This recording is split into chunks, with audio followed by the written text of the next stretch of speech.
कहानी स्टार्ट होती है 2007 के टाइम को दिखाते हुए, जहां बहुत सारे पंडित और तांत्रिक मिलकर एक आत्मा मंजुलिका को, जो अपनी बहन अंजुलिका पे हमला करती है, उसे ठाकुर महल के एक रूम में बंद कर देते हैं, उस दरवाजे पर पवित्र धागा और त्रिशूल लगाकर। फिर ठाकुर परिवार उस महल को खाली कर देते हैं। 18 साल के बाद रीत ठाकुर को मनाली में रूहान मिलता है, जो रीत को उसका बैग वापस लौटाता है और टिकट से रूहान रीत का नाम देख लेता है। फिर रीत को जब रूहान फोन लौटाता है, तब रीत को लगता है कि रूहान अपना फोन दे रहा है, उसका नंबर मांग रहा है, और रीत गुस्से में फोन तोड़ देती है, जो कि असली में उसका ही फोन था। फिर दोनों चंडीगढ़ जाने के बस में बैठते हैं और रूहान अपना फोन देता है और कहता है अपने भाभी से बात कर लो। रीत हैरान हो जाती है कि रूहान को उसके भाभी के बारे में कैसे पता। फिर रीत अपने भाभी अंजुलिका को कॉल करती है, जो रीत को थोड़ा एक्साइटमेंट दिखाने को बोलती है, क्योंकि रीत की शादी होने वाली है सागर से। पर रीत को शादी में बिल्कुल भी इंटरेस्ट नहीं है। रूहान कहता है कि तुम्हें सागर से अच्छा लड़का मिल जाएगा, और कहता है कि उसके पास सिक्स सेंस है और वो रीत के बारे में सब कुछ जानता है। पर रीत बताती है कि वो भी रूहान के बारे में सब कुछ जानती है, कि रूहान फिलहाल अनएम्प्लॉयड है और उसे रूहान का ये सारा इन्फॉर्मेशन फेसबुक से मिला, जैसे रूहान को रीत के बारे में मिला। रूहान कहता है वैसे मेरा रिलेशनशिप स्टेटस सिंगल है। बस एक होटल में रुकता है 20 मिनट के लिए, जहां दोनों बात करते हैं और रूहान अपने बारे में बताता है कि वो अपना टाइम घूमने फिरने में बिताता है, live in the moment type. तो रीत के फादर बहुत स्ट्रिक्ट है, इसलिए जब वो यहाँ 4 साल मेडिकल की पढ़ाई कर रही थी, तो वो कॉलेज के बाहर कहीं घूम ही नहीं पाई। इसलिए रूहान रीत को मनाता है एक म्यूजिक फेस्टिवल में चलने को, और रीत चंडीगढ़ के बस को छोड़कर रूहान के साथ चली जाती है। और फिर रात में दोनों को एक पुलिस से पता चलता है कि चंडीगढ़ जाने वाले बस का एक्सीडेंट हो गया है और एक भी पैसेंजर नहीं बचा, और उसी बस से दोनों चंडीगढ़ जाने वाले थे। अच्छा वह दोनों नहीं गए। रीत ये बताने के लिए घर में कॉल करती है कि वो ठीक है, पर रीत की बहन त्रिशा फोन उठाती है और वो कुछ क्लियर सुन ही नहीं पाती। और त्रिशा और सागर, जिसे रीत की शादी होने वाली है, दोनों एक दूसरे से प्यार करते हैं, और रीत उन दोनों की बातों को सुन लेती है। अब रीत एक प्लान बनाती है। उसके फैमिली को पता है कि रीत एक्सीडेंट में मर चुकी है, इसलिए वो अपने परिवार के सामने नहीं जाएगी, और इस वजह से सागर की शादी त्रिशा से हो जाएगी। फिर रीत अपने परिवार के सामने आएगी और वो जानती है कि उसके पापा उसे माफ नहीं करेंगे, पर उसे रूहान की हेल्प चाहिए और उसे भवानीगढ़ राजस्थान चलने को बोलती है। दोनों भवानीगढ़ पहुंचते हैं और रीत छुपने के लिए अपने पुराने घर यानी के ठाकुर महल में जाती है, जो कई सालों से बंद है, और यहाँ कोई आता भी नहीं है, क्योंकि गांव के लोग इस महल को भूतिया महल कहते हैं, क्योंकि यहाँ मंजुलिका की आत्मा घूमती है। रूहान थोड़ा डर जाता है और ताला लगा देखकर कहता है यहाँ से चलते हैं। फिर ताला खुद ब खुद टूट जाता है। रूहान डर जाता है। रीत कहती है कि पुराना ताला है, जंग लग गया होगा इसलिए टूट गया। फिर दरवाजा खुद ब खुद खुल जाता है और रूहान डर जाता है। रीत कहती है हवा चल रहा है, खुल गया। फिर महल में अचानक से लाइट्स ऑन हो जाती हैं और महल के सामने से गुजरता है छोटा पंडित, और महल में लाइट जला हुआ देखता है, और ये देखकर वो बहुत डर जाता है कि महल में कोई रहने आ गया है। और वो भागा भागा ठाकुर के घर जाता है, जहाँ रीत के लिए सभी शोक मना रहे थे, और छोटा ठाकुर उन्हें बताता है कि पुराने हवेली का दरवाजा खुल गया है और लाइट भी जली हुई थी, जिसे सुनकर रीत के परिवार वाले शॉक्ड हो जाते हैं। रीत रूहान को अपनी कुछ यादें बताती है कि वो बचपन में अपने भाभी, अपने पापा और अपने चाचा के साथ कैसे वक्त बिताया करती थी, और ठाकुर परिवार और बहुत से गाँव वाले पुराने महल में आते हैं, इस डर में कि कहीं किसी ने उस दरवाजे को खोल तो नहीं दिया। ठाकुर साहब और पूरा परिवार अंदर आते हैं। रीत छुप जाती है, मगर रूहान को छुपने का टाइम ही नहीं मिलता, तो वो सामने कुर्सी में बैठ जाता है। ठाकुर साहब उसे पूछता है कि तुम कौन हो, यहाँ क्या करने आए हो, और रूहान बताता है कि उसे यहाँ रीत लेकर आई है, यानी कि रीत की आत्मा उसे लेकर यहाँ आई है, और नाटक करता है कि उसके पास एक गॉड गिफ्ट है कि वो भूत और आत्माओं को देख सकता है। पर ठाकुर साहब इस पर यकीन नहीं करते हैं, और रूहान ठाकुर साहब को रीत के बचपन के बारे में बताता है, जो कुछ देर पहले ही रीत रूहान को बताई थी, जिसे सब सुनकर हैरान हो जाते हैं, क्योंकि ये बात सिर्फ रीत को ही पता था।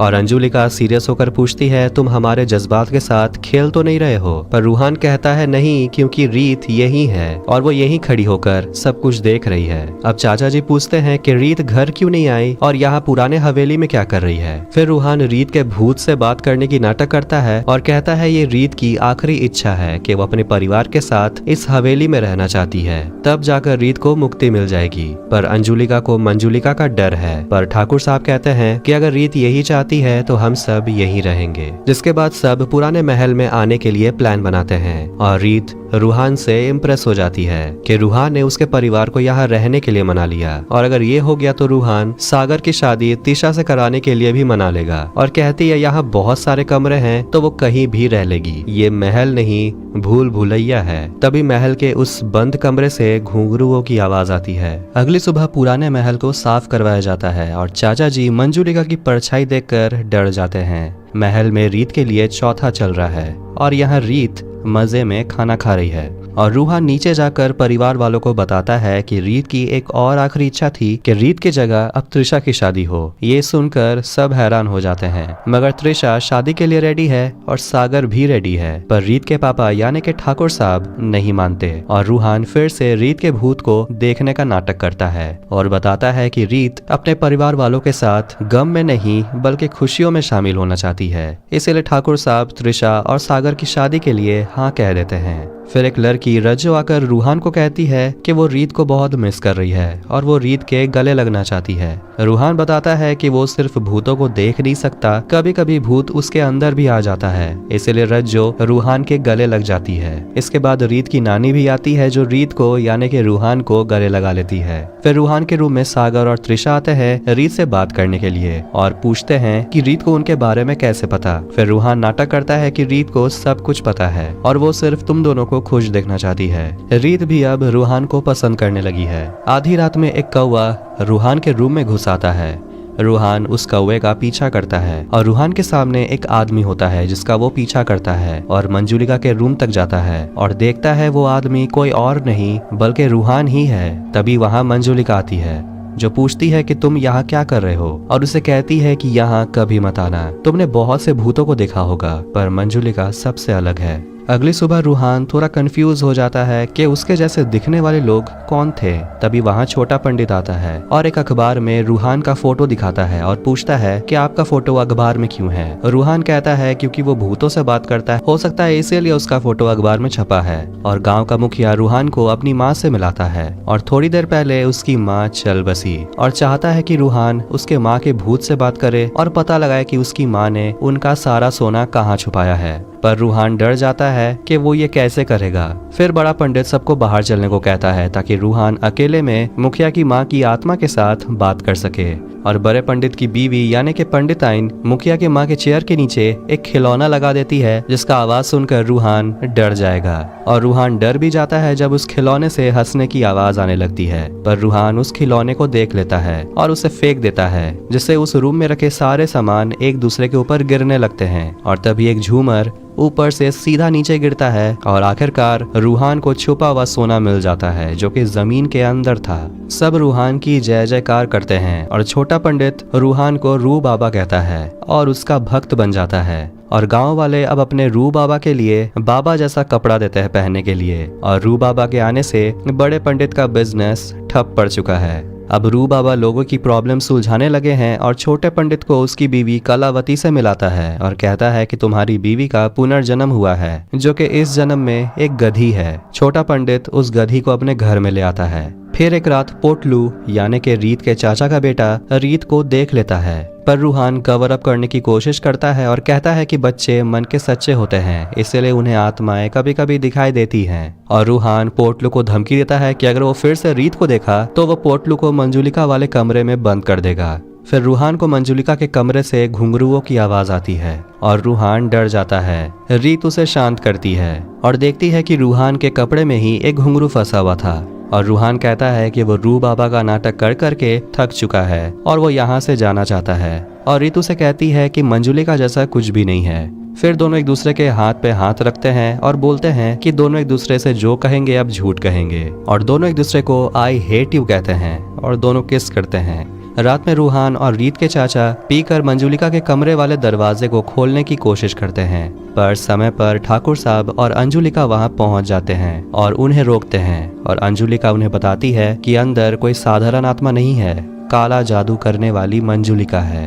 और तब अंजुलिका बताती है अपनी कहानी कि सालों पहले मंजुलिका और अंजुलिका यहाँ राजस्थान आई थी अपने बाबा के साथ कोलकाता से, क्योंकि उनके बाबा को यहाँ पर हिसाब किताब करने का काम मिला था। वैसे दोनों तो जुड़वा बहनें थीं, पर उसके पापा अंजुलिका को ज्यादा पसंद करते थे, जो मंजुलिका को बिल्कुल भी पसंद नहीं था। एक दिन उसके पापा मंजुलिका को काला जादू करते हुए पकड़ लेते हैं, पर ये तो बस शुरुआत था। मंजुलिका बस काला जादू तंत्र मंत्र ही करने लगी। मंजुलिका मन ही मन कुंवर को पसंद करती थी, जो ठाकुर साहब का बेटा है, जिसके लिए अंजू और मंजू के पापा काम करते थे। ठाकुर साहब भी जानते हैं कि कुंवर को अंजुलिका पसंद है और इसीलिए वो कुंवर की शादी अंजुलिका से करवाने को मान जाते हैं। मंजू ये जानकर दंग रह जाती है। अंजुलिका और कुंवर की शादी हो जाती है। शादी के दिन मंजू अंजू के कपड़े का टुकड़ा ले लेती है और उसके कंघी से उसके कुछ बाल ले लेती है और आधी रात में घर के बाहर चली जाती है, जो मंजुलिका के पापा देख लेते हैं और देखते हैं कि मंजुलिका काला जादू कर रही है। और मंजुलिका के बाबा उस पर चिल्लाते हैं और कहते हैं कि उसकी सिर्फ एक ही बेटी होती तो अच्छा होता। और मंजू अपने पापा को स्टैब करके मार देती है और अपने बाबा को कहती है कि आज से सिर्फ आपकी एक ही बेटी रहेगी। और वो अपने बहन के कमरे में जाकर अंजुलिका को मारने की कोशिश करती है, पर जब कुंवर मंजू को रोकता है तो मंजू उसका गर्दन दबाकर एक हाथ से उसे उठा लेती है और अंजुलिका को मजबूरन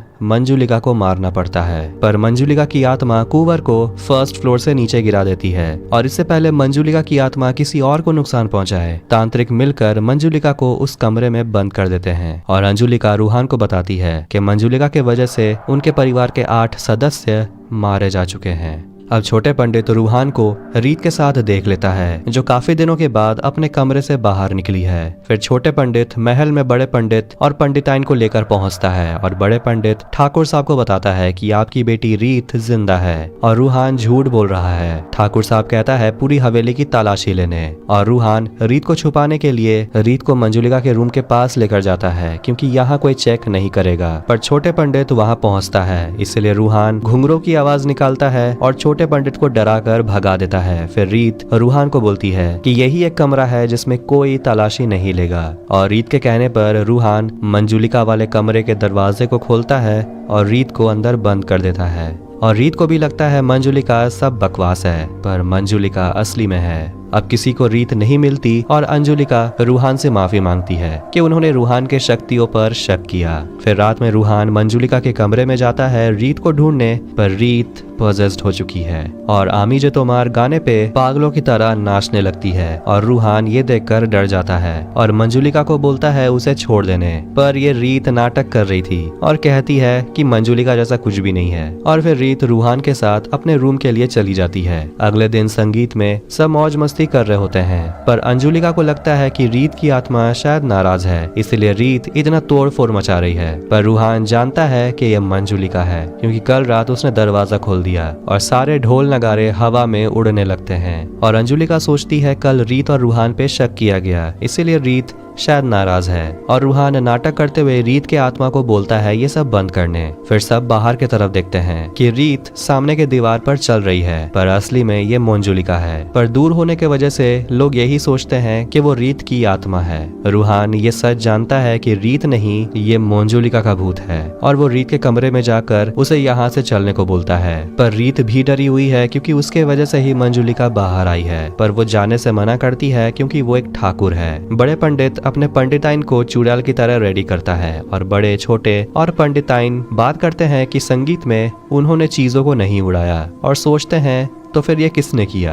रात में महल की बिजली चली जाती है और अंजुलिका का कोई पैर खींचता है और अंजुलिका जाग जाती है और कमरे के बाहर एक परछाई देखती है। और अंजुलिका अपने कमरे के बाहर घुंघरों की आवाज सुनती है और बालकनी पे बहुत सारे कौवों को बैठे हुए देखती है। और जब अंजुलिका को बाहर कुछ नहीं मिलता तो वो अपने कमरे में आ जाती है और तब मंजुलिका अपनी बहन अंजुलिका के सामने आती है। अंजुलिका गुस्से में रूहान के कमरे में जाती है और उसे गुस्से में पूछती है कि रीत कहाँ है। वो जानती है कि छोटा पंडित सच बोल रहा था कि रीत जिंदा है। तब रीत सामने आती है और अपनी भाभी को गले लगा लेती है और रीत बताती है कि उसने ये नाटक किया क्योंकि उसे ये करना पड़ा। और अंजुलिका बताती है कि उसे पता है कि उन्होंने उस कमरे के दरवाजे को खोल दिया और अब मंजुलिका महल में आजाद घूम रही है, जो अंजुलिका से बदला लेना चाहती है और अंजुलिका के पूरे परिवार को खत्म कर देना चाहती है। इसलिए तीनों उसी तांत्रिक के पास जाते हैं, जो बहुत गुस्सा है ये जानकर कि उन लोगों ने मंजुलिका को आजाद कर दिया, और बताता है कि चंद्र ग्रहण की रात प्रेत आत्माओं की ताकत सबसे कम होती है और उसी वक्त उसे कब्जे में किया जा सकता है, और चंद्र ग्रहण अब 3 दिन बाद है, तो तब तक वो महायज्ञ करेगा ताकि मंजुलिका किसी और को नुकसान न पहुंचा पाए। रूहान और अंजुलिका घर पहुंचते हैं और पोटलू को हवा में उड़ते हुए देखते हैं और ये मंजुलिका है। दोनों रीत के चाचा को बताते हैं कि मंजुलिका बाहर आ चुकी है। रात में रूहान को एक सपना आता है कि वह मंजुलिका के कमरे में जाता है और वहाँ पोटलू को देखता है जो एक पजल सॉल्व कर रहा था, और पीछे मंजुलिका खड़ी होती है। और आधी रात में अंजुलिका रूहान को जगाती है और बताती है कि चाचा जी नहीं मिल रहे। फिर रूहान और पोटलू को चाचा जी मंजुलिका के रूम में मिलता है, जो मंजुलिका के बिस्तर में आराम से सो रहा है और कहता है कि वो यहाँ से कहीं नहीं जाएगा क्योंकि 18 साल के बाद मंजुलिका यहाँ से निकली है, वो यहाँ कभी नहीं आएगी। तो वही मंजुलिका तांत्रिक को परेशान करती है और उसके सामने आती है और एक तांत्रिक को अपने वश में कर लेती है और बाकी सारे तांत्रिक को मार देती है। रूहान रू बाबा का नाटक कर रहा होता है और देखता है कि बड़े और छोटे पंडित आइन को मंजुलिका बनाने का ट्रेनिंग दे रहा है रूहान को डराने के लिए, पर रूहान बड़े और छोटे पंडित को मारता है और पंडित आइन को भगा देता है और वो रास्ते में मंजुलिका को देखता है और बेहोश हो जाता है। फिर मंजुलिका बड़े और छोटे पंडित को भी डराती है और छोटे को पटक पटक के मारती है और बड़े पंडित को एक थप्पड़ लगाती है जिससे उसका बंद कान ठीक हो जाता है, यहाँ तक कि वो दूर की आवाज भी आराम से सुन सकता है। दोनों भागते हैं और दोनों को रूहान मिलता है और दोनों रूहान को बताते हैं कि वहाँ भूत है, और रूहान को लगता है कि वो पंडिताइन है, इसलिए रूहान मंजुलिका के पास जाता है और हाय कहता है और मंजुलिका रूहान के कहने पर अपना पैर उल्टा कर देती है और रूहान देखता है ये तो मंजुलिका है और वहाँ से भागता है और मंजुलिका उसका पीछा करती है। तीनों पंडित ठाकुर महल में आते हैं और उन तीनों को समझ आता है कि शायद ठाकुर परिवार को पता ही नहीं है कि मंजुलिका बाहर आ चुकी है, और बताता है कि वो गांव छोड़कर जा रहे हैं और अपना बचा हुआ पैसा मांगता है जो कि सिर्फ 64 रुपया है, और जाते वक्त घर का कीमती सामान चुरा लेते हैं। पर उसी वक्त बिजली कट हो जाता है और बड़े पंडित, जिसे अब दूर का भी सुनाई देने लगा है, वो रेलवे का अनाउंसमेंट भी सुन लेता है कि उसका ट्रेन 8 घंटा लेट है। रूहान महल में आता है और आमी जे तुम्हार गाना गाता है और नाचने लगता है, और ये साफ है कि मंजुलिका रूहान को पोजेस कर चुकी है। सब रूहान को गाते हुए सुनते हैं और अंजुलिका पूछती है ये तुम क्या गा रहे हो, और रूहान बताता है कि ये गाना उसे बहुत पसंद है, और ये बात वो बंगाली में बोलता है और वो कुंवर के कान में कुछ बोलता है और हंसने लगता है और सबको बताता है कि कल कोई शादी नहीं होगी क्योंकि आज कोई मरने वाला है, आज अंजुलिका मरेगी। और अंजुलिका से पूछता है तुमने किसी को बताया नहीं कि मैं बाहर आ गई हूँ, और सब मंजुलिका चिल्लाते हुए यहाँ वहाँ भागने लगते हैं, पर मंजुलिका सारे दरवाजे बंद कर देती है। फिर रूहान यानी कि मंजुलिका तीनों पंडित के पास जाता है और कहता है कि उसे खून चाहिए, पर छोटा पंडित कहता है कि उसके खून में विटामिन की कमी है। तो वहीं बड़ा पंडित और पंडिताइन कहते हैं कि वो शुगर के मरीज है और मंजुलिका को कहते हैं कि चाचा जी के पास जाने, और चाचा जी ऊपर रीत को देख लेता है और मंजुलिका को कहता है कि तुमसे रीत की भूत लड़ेगी, पर रीत कहती है वो जिंदा है। अंजुलिका कहती है कि उन्हें जल्दी से तांत्रिक बाबा को बुलाना होगा, पर मंजुलिका खुद तांत्रिक को वहां लाती है जो मर चुका है, और मंजुलिका अंजुलिका पे हमला करती है, पर रीत रूहान को पुकारती है और उसे वापस लाने की कोशिश करती है, कहती है कि अपने अंदर से मंजुलिका से लड़ो। फिर अंजुलिका उस भूत यानी कि मंजुलिका को कहती है अंजुलिका रुक जा, वरना मैं तेरे रीत का गला काट दूंगी। मतलब ये भूत असली में अंजुलिका है और बाहर ये बहन जो जिंदा है ये असली में मंजुलिका है। सब ये जानकर शॉक्ड हो जाते हैं और अंजुलिका की आत्मा यही चाहती थी, रूहान के जरिए वो सबके सामने ये सच्चाई लाना चाहती थी कि असली में मंजुलिका जिंदा है। और तब अंजुलिका जो भूत है वो सबके सामने आती है और फ्लैशबैक में देखते हैं कि मंजुलिका असली में काला जादू करके अंजुलिका को अपने वश में कर लेती है और अंजुलिका को बिल्कुल अपने जैसा बना देती है, और जो उस रात मरी थी वह असली में अंजुलिका थी। और कुंवर को अपने कमरे में रखे हुए ब्लैक मैजिक वाले डॉल से पता चला कि असली में उसके सामने जो खड़ी है वो मंजुलिका है, और मंजुलिका कुंवर को ऊपर से धक्का दे देती है, इसीलिए कुंवर पैरालाइज्ड हो जाता है। पर 18 साल के कैद से निकलने के बाद अंजुलिका अपना बदला ऐसे नहीं ले सकती थी, मंजुलिका को सिंपली मारकर। नहीं तो लोगों को पता कैसे चलता कि असली में अंजुलिका मरी थी। पर अब जब सब कुछ सामने आ चुका है, मंजुलिका सबके सामने कबूलती है कि कुछ लोगों को पहले भी पता चल चुका था कि असली में अंजुलिका ही मरी थी, पर मंजुलिका ने उन लोगों को मार दिया ताकि सच्चाई सामने न आए। अब मंजुलिका अपना बदला ले सकती है और सबके सामने अंजुलिका मंजुलिका को घसीटकर उसी कमरे में बंद कर देती है और अंजुलिका ठाकुर साहब से कहती है कि रीत को माफ कर देने, क्योंकि अगर रीत ये नाटक नहीं करती तो शायद ये सच्चाई कभी सामने नहीं आता। और रूहान को भी थैंक यू कहती है उसके दर्द को समझने के लिए। तभी मंजुलिका अंदर से दरवाजे को पीटने लगती है और अंजुलिका सभी को जाने को बोलती है और अंजुलिका अंदर जाती है और मंजुलिका को मार देती है। हमें ठीक से पता नहीं कि अंदर क्या हुआ और सब महल से निकल जाते हैं और महल को फिर से बंद कर दिया जाता है। और इसी के साथ भूल भुलैया 2 यही एंड होती है। तो वीडियो पसंद आया तो वीडियो को लाइक करें और ऐसे ही मूवीज और टीवी सीरीज एक्सप्लेनेशंस के लिए इस चैनल को सब्सक्राइब करें। मिलते हैं नेक्स्ट वीडियो में। Take care.